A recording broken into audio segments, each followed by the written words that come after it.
மாவட்ட ஆட்சியர் சாருஸ்ரீ இடமாற்றம் செய்யப்பட்டுள்ள நிலையில் புத்தக கண்காட்சியில் அவர் ஆனந்த கண்ணீர் வடித்து பேசியது அனைவரையும் நிகழ்ச்சியில் ஆழ்த்தியது. திருவாரூர் மாவட்டத்தில் நடைபெற்ற புத்தக கண்காட்சியின் நிறைவு நாளில் மாவட்ட ஆட்சியர் சாருஸ்ரீ கலந்து கொண்டார்.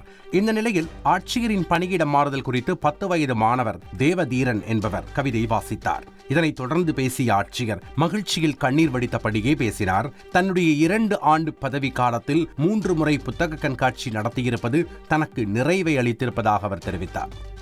3வது புத்தக திருவிழா 2 ஆண்டு என்னுடைய பணிக்காலம் இன்றைய தினத்தோட முடியுது. சார் எல்லாம் கொஞ்சம் பேச லைட்டாக கொஞ்சம் எமோஷனல் ஆயிடுச்சு, வேற ஒன்றும் இல்லை.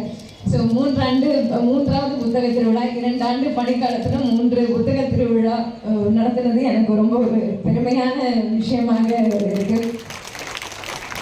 ஒவ்வொரு வருஷமும் புத்தக திருவிழாவில் சென்ற ஆண்டு என்ன செய்தோமோ அதற்கு இன்னமும் அடுத்தபடி நம்ம செய்யணும், மக்களுக்கு அது பயன் போய் சேரணும் அப்படிங்கிற ஒரு எண்ணத்தோடு செயல்பட்ட புத்தக திருவிழா.